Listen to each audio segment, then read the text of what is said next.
Talvez tenha sido assim.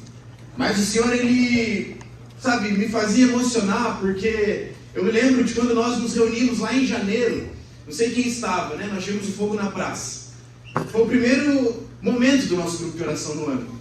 E o Senhor me fazia lembrar de que, sabe, o ápice daquele momento que nós teríamos na praça era um grupo de oração. Era um grupo de oração que aconteceria à noite.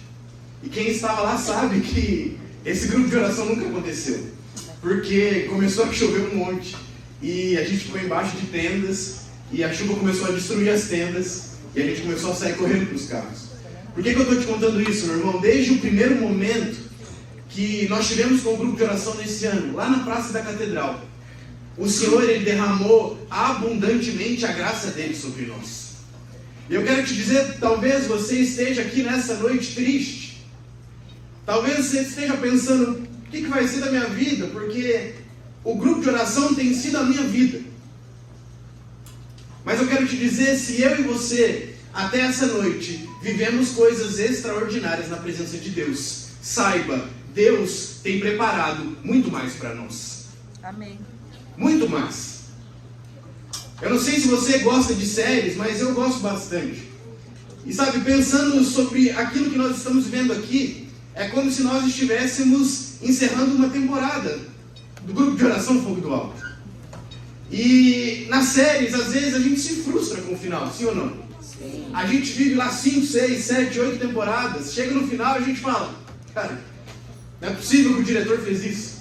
Não é possível.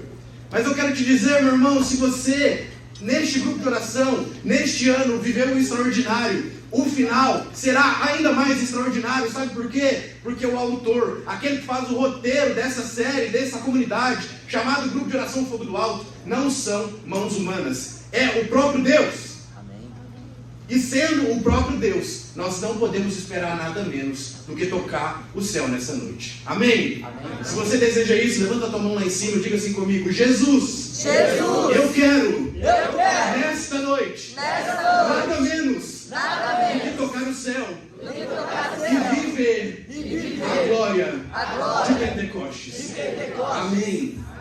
Deixa eu me apresentar agora, eu me chamo Pedro. Oi, Pedro. Tudo bem com você, sim ou não? Sim. Amém. Eu tenho 26 anos. Só isso. Daqui a pouco terei 27, né? Ano que vem. Churrasco.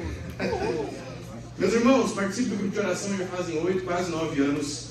E hoje é uma grande graça estar aqui para esse encerramento de um ciclo, né? Muito triste, mas Deus tem ainda mais para nós, como eu disse. Queria começar fazendo uma pergunta aqui para vocês. Quem aqui é aquele cozinheiro assim de mão cheia, sabe? Que bate no peito e fala, eu cozinho muito bem, levanta a mão aí, deixa eu saber. O Elvis disse que cozinha bem, né? O Evandro também, Evandro? Essa galera que cozinha bem, outra pergunta. A Júlia? Não cozinha bem?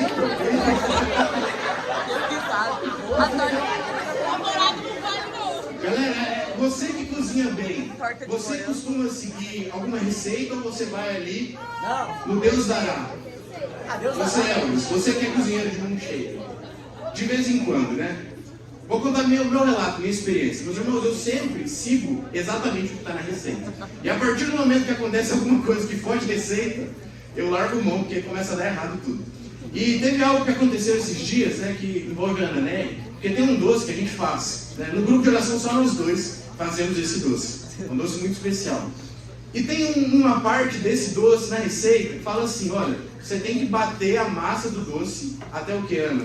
Até dobrar o volume.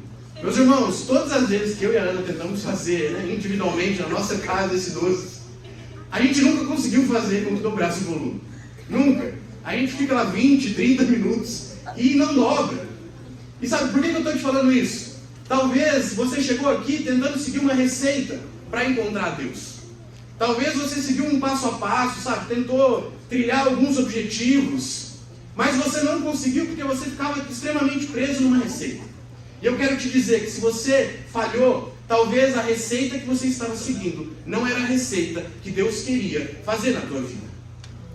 Da mesma maneira que eu me frustro toda vez quando eu tento lá e não consigo dobrar o volume daquela receita. Talvez você chegou aqui neste grupo de oração frustrado, porque você viveu um ano tentando seguir uma receita, tentando seguir um passo a passo para ser santo, um passo a passo para se encontrar com Deus, mas você não se encontrou. Hoje, Jesus vai nos mostrar e nos apresentar a receita de salvação. A única receita perfeita que nós encontramos nessa terra. E para que a gente possa começar a ouvir sobre essa receita, o passo a passo, que Deus quer falar na minha vida, na sua vida, nessa noite, quero te convidar, abre a tua Bíblia, pega aí a tua palavra, lá no primeiro livro da Bíblia, o livro de Gênesis. Abre lá comigo em Gênesis, no capítulo 19. Gênesis é facinho, né, gente? Primeiro livro, não tem muito problema. Gênesis, capítulo 19, a partir do versículo 15.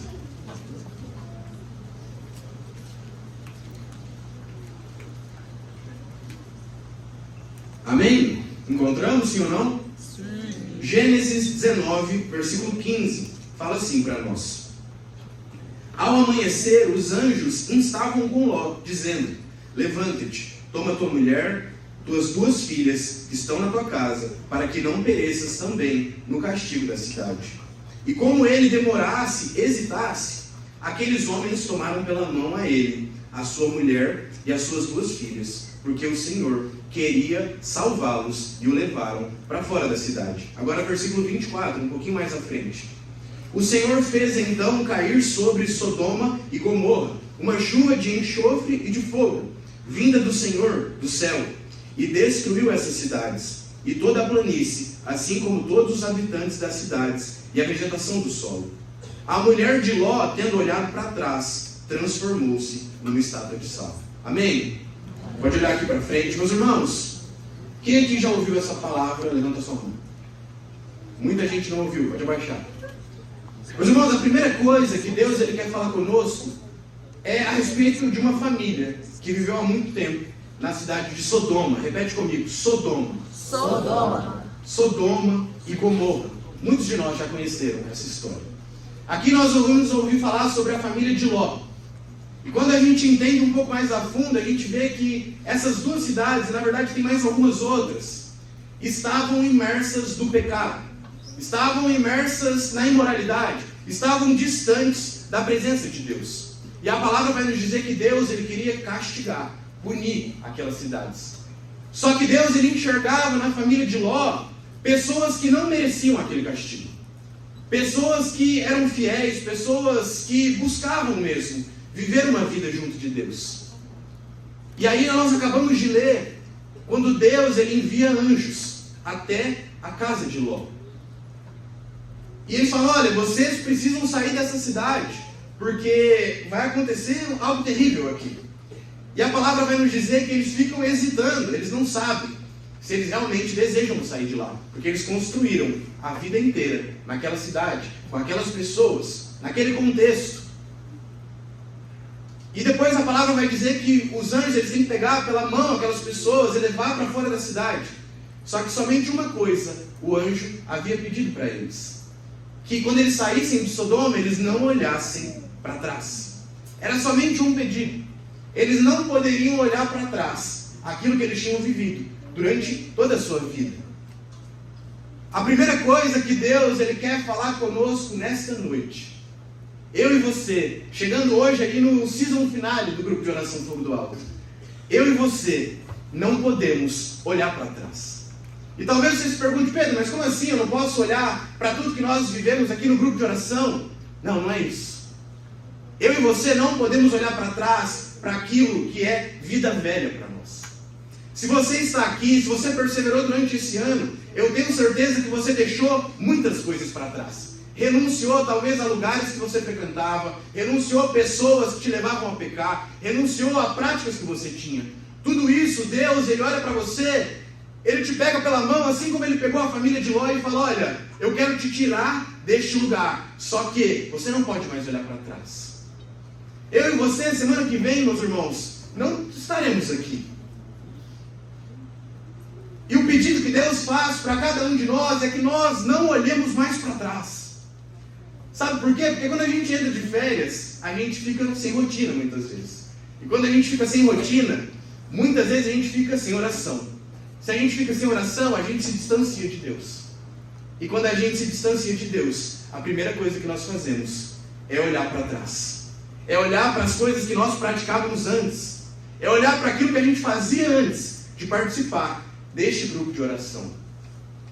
Por isso Deus, Ele olha para nós assim como Ele olhou para Ló e fala: olha, eu já te tirei de um lugar terrível que talvez você vivia antes. Só que agora você vai ficar aí mais ou menos um mês sem o grupo de oração. Você não pode olhar para trás. Porque quando nós olhamos para trás, nós vemos na esposa de Ló. Nós só encontramos destruição. E a destruição nos paralisa. A palavra vai dizer que a esposa de Ló, ela se transforma numa estátua de sal. Eu quero te contar um breve testemunho sobre a minha vida. Comecei a participar desse grupo de oração em 2015, como eu falei. Em 2016 eu entrei para a Perseverança. Quem é aí da Perseverança? Levanta a mão. Uma galera. Em 2016 eu comecei a participar da Perseverança. E meus irmãos, naquela época era um Pedro muito diferente que participava da Perseverança. Era um Pedro inconstante na fé. Era um Pedro que me chamassem para qualquer outra coisa, eu não ia sair com a galera do grupo para fazer outras coisas. E eu participei da Perseverança durante um tempo, só que chegou um momento, eu lembro que na época era a Ana e a Ju, se eu não me engano, que ficavam mais à frente da Perseverança. Cheguei para elas e falei: olha, eu estou saindo da Perseverança, porque eu não estou me encaixando muito. E eu saí mesmo, né? E quando eu olho para aquela época, eu vejo que o Pedro de antigamente, ele todas as vezes ficava olhando para Sodoma, que é aquilo que eu tinha deixado, e queria voltar. Entenda isso, a Sodoma das nossas vidas é a nossa vida passada. E lá nós só encontramos destruição. O Pedro de 2016, que fez ele sair da Perseverança, toda hora olhava para trás, olhava para trás, olhava para trás, e se paralisava todas as vezes. Deus, na sua imensa misericórdia, me chamou mais uma vez pela mão, me tirou de Sodoma mais uma vez, e hoje eu estou aqui com vocês. Mas eu estou te contando esse testemunho porque talvez você esteja vivendo o que eu vivi há muito tempo atrás. Talvez hoje você esteja olhando para trás falando: putz, será que eu tenho que voltar para lá? Será que vale a pena estar numa Perseverança? Será que vale a pena estar no serviço de um grupo de oração? E eu quero te dizer com todas as forças que vale a pena sair de Sodoma. Vale a vida estar com Deus. A esposa de Ló não estava ainda pronta para sair de lá. Ela poderia ter saído, sabe, do terreno físico, porque a palavra vai dizer que ela havia saído. Só que Sodoma não tinha saído do coração dela. Talvez muitos de nós já tenhamos saído de ocasiões de pecado, mas o pecado, ele continua no nosso coração. Se isso acontecer, eu e você, assim como a esposa de Ló, todas as vezes vamos olhar para trás. Porque Sodoma pode ter ficado para trás, mas ela ainda está no nosso coração. Por isso a primeira coisa que Deus quer falar conosco, eu e você, nessa noite, nesse tempo de férias que nós teremos, não podemos olhar para trás. Tudo que nós construímos com Deus nesse ano, não pode ser jogado no lixo em uma semana de férias, meus irmãos. Não pode. Olha quantas coisas nós construímos juntos. Olha quantos encontros nós, sabe, alcançamos a glória de Deus. Que não sejam meras coisas mundanas, que talvez as férias vão nos apresentar, que vão nos tirar da presença dele. Amém? Amém. Quero te convidar, pega outra palavra comigo, lá no livro de Deuteronômio. Está um pouquinho mais para frente aí. Deuteronômio, capítulo 4.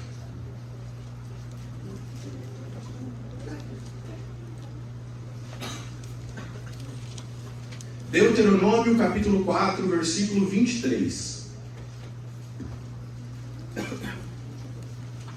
Vamos lá.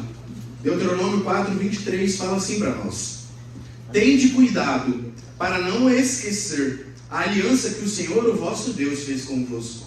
E não façais uma imagem esculpida, representando o que quer que seja, como vos proibiu o Senhor vosso Deus. Porque o Senhor vosso Deus é um fogo devorador, um Deus zeloso. Mais uma vez, porque o Senhor vosso Deus é um fogo devorador, um Deus zeloso. Amém?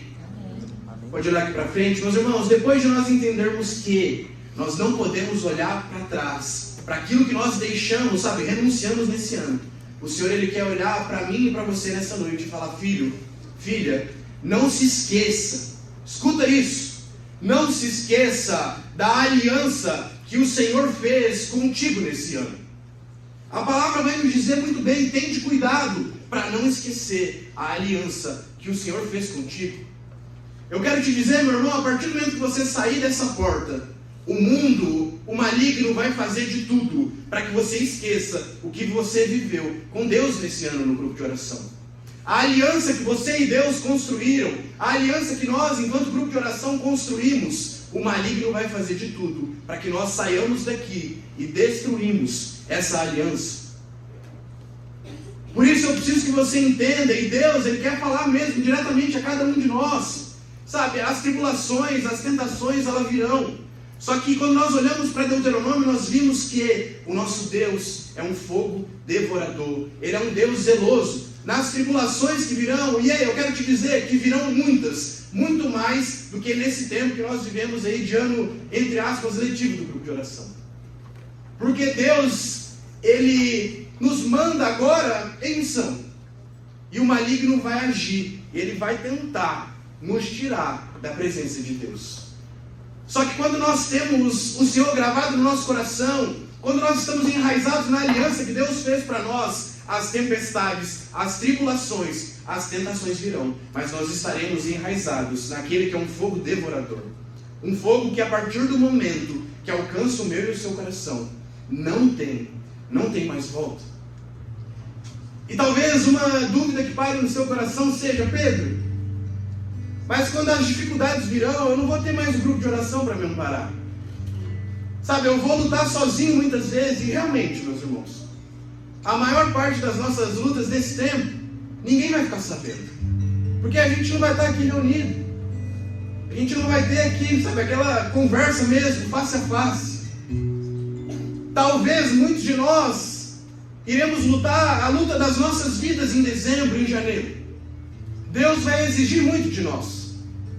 Mas eu quero te dizer que talvez você se sinta sozinho naquele momento, mas Deus, em nenhum momento, Ele vai te desamparar.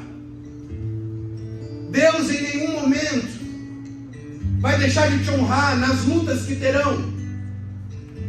Padre Pio vai nos dizer que na luta silenciosa, escuta isso, a minha e a sua luta silenciosa na nossa vida ordinária faz barulho no céu.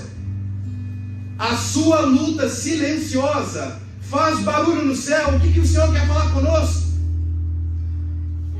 E as lutas que virão, as renúncias que você vai ter que fazer nesse tempo, elas vão estremecer o céu. Porque os anjos, os santos, a Virgem Maria vão interceder por nós, vão vibrar com cada pecado que nós deixarmos nesse tempo, com cada oração sincera que brotar do nosso coração, porque a minha e a sua luta silenciosa fazem barulho no céu. Aqueles que estão amparados na aliança do Senhor fazem barulho no céu.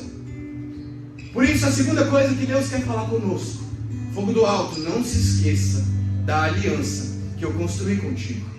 Você que fez o Ignis, não se esqueça da aliança que o Senhor fez contigo. Você que fez o Ruá, não se esqueça. Você que fez o Flamo, o Solis, não se esqueça. Você talvez não tenha feito nenhum desses encontros. Deus olha para a tua vida neste momento, assim como Ele olhou para Natanael debaixo da figueira. Eu estarei contigo. Nas lutas silenciosas, Deus estará conosco. Quero te convidar para pegar a última palavra que nós leremos nessa noite, lá no livro de Levítico. Levítico capítulo 6, versículo 5. Levítico está logo antes de Deuteronômio. Levítico 6, 5. A palavra fala assim para nós: o fogo será alimentado no altar, sem jamais se apagar. O sacerdote nele acenderá lenha todas as manhãs. Disporá sobre ele o holocausto, e sobre ele queimará a gordura dos sacrifícios pacíficos. O fogo se conservará perpetuamente aceso no altar, sem jamais se apagar. Mais uma vez o versículo 6. O fogo se conservará perpetuamente aceso no altar, sem jamais, fogo do alto se apagar. Olha aqui para frente. Meus irmãos, o terceiro ponto, depois de nós ouvirmos que nós não podemos mais olhar para trás, depois de nós entendermos que nós precisamos nos lembrar da aliança que Deus construiu conosco, a terceira e última coisa que Deus quer falar conosco nessa noite: fogo do alto, vocês precisam continuar queimando. Ei, você precisa continuar queimando, independente se nós estamos aqui todos os domingos ou não. A palavra vai nos dizer que o sacerdote, naquele momento específico da história, todos os dias ele pegava a lenha, ele colocava no altar, e aquela lenha queimava, aquela lenha queimava, aquela lenha queimava. Eu quero te dizer, não adianta você ter uma labareda gigantesca um dia e no dia seguinte essa labareda está extinta. Nesse tempo onde nós não teremos grupo de oração, eu quero te dizer, muito mais vale a constância, meus irmãos. Às vezes a gente quer sempre, nossa, coisas gigantescas, a labareda lá em cima, tocando no teto, mas chega no dia seguinte, a gente não consegue manter, a gente se frustra e a gente cai. A palavra vai dizer que era através da constância do sacerdote, que a lenha ia sendo consumida dia após dia, o altar não se apagava, o fogo não se apagava. Para nós, para a nossa vida, nós não teremos mais isso aqui a partir do domingo que vem, só no ano que vem. Mas no meu e no seu coração, a lenha precisa, escute isso, a lenha precisa ser colocada dia após dia, semana após semana, até que o Senhor venha. Eu e você, fogo do alto, precisamos continuar queimando. Talvez você tenha vindo aqui essa noite pensando, é a última vez, agora eu vou dar uma desacelerada, eu vou começar a frear um pouquinho, porque esse ano foi muito intenso. E quem participou de todos os nossos encontros aí, sabe, foi muito intenso mesmo. Talvez você tenha vindo aqui essa noite querendo desacelerar a sua vida com Deus. Eu quero te dizer que eu e você não iremos desacelerar, pelo contrário, nós vamos apertar ainda mais no acelerador. Se a gente tem colocado lenha, nós vamos colocar ainda mais lenha. Porque é isso que o Senhor Ele quer de nós nessa noite. Que a gente queime ainda mais. Que a gente se desgaste por Deus ainda mais. Se você acha que nas férias aí mundanas é um tempo de férias de Deus, me desculpe. Eu quero te dizer que não existe férias na vida espiritual. Não existe. Se você veio aqui essa noite achando que você ia entrar de férias de Deus, me desculpe. Não existe férias espirituais. Dom Bosco vai nos dizer que as nossas férias, escuta isso. Dom Bosco vai nos dizer que as nossas férias, nós teremos elas, sabe onde? No paraíso. É lá que a gente vai descansar. Enquanto eu e você estivermos caminhando por esse mundo, enquanto eu e você batermos no peito para dizer que nós somos grupo de oração do fogo do alto, eu quero te dizer, nós não teremos férias. Porque as nossas férias, enquanto católicos, nós a teremos no paraíso. Só quando a gente chegar lá. Por isso eu quero que você entenda nessa noite, fogo do alto. Eu e você precisamos continuar queimando. Eu e você precisamos pedir o Espírito Santo ainda mais nesse tempo que virá. Eu e você precisamos intensificar as nossas práticas de oração ainda mais. Porque as nossas férias, fogo do alto, nós só a teremos no paraíso. Não vai adiantar de nada nós termos vivido grandes coisas com Deus nesse ano, se a gente chegar nas nossas férias e jogar tudo no lixo. Dom Bosco também vai nos dizer que as férias, isso é muito pesado. Dom Bosco vai nos dizer que as férias são a colheita do diabo. Sabe por quê? Porque nas férias a gente tende a desandar o que a gente fez no ano. Se a gente tinha uma rotina de estudos, geralmente nas férias a gente larga a mão. Se a gente trabalhava ali de segunda a sexta, geralmente a gente tem ali umas 2 semanas de férias. Se a gente vinha no grupo de oração todo domingo, não tem mais grupo de oração. Ei, entenda, a partir de hoje, as nossas férias, nós só teremos elas no paraíso. Hoje o Senhor levanta uma geração que vai queimar por Jesus até que Ele venha. E é isso que eu e você vamos rezar nessa noite. Nós vamos clamar o Espírito Santo, fechando esse ano com uma certeza, que quando nós voltarmos para esse auditório no ano que vem, nós teremos ainda mais pessoas, porque nós passamos por um momento de dificuldade, de distanciamento, mas o Senhor nos sustentou, porque todos os dias a lenha foi depositada no altar. Amém? Amém? Amém. Se você deseja isso, eu te convido, levante os seus braços. Ainda sentado, você vai rezar assim comigo. Espírito Santo, nesta noite, eu quero alcançar o sobrenatural. Espírito Santo, nesta noite, eu quero queimar, eu quero me derramar na tua presença. Por isso, se isso é um desejo do teu coração, eu te convido, fique de pé neste momento.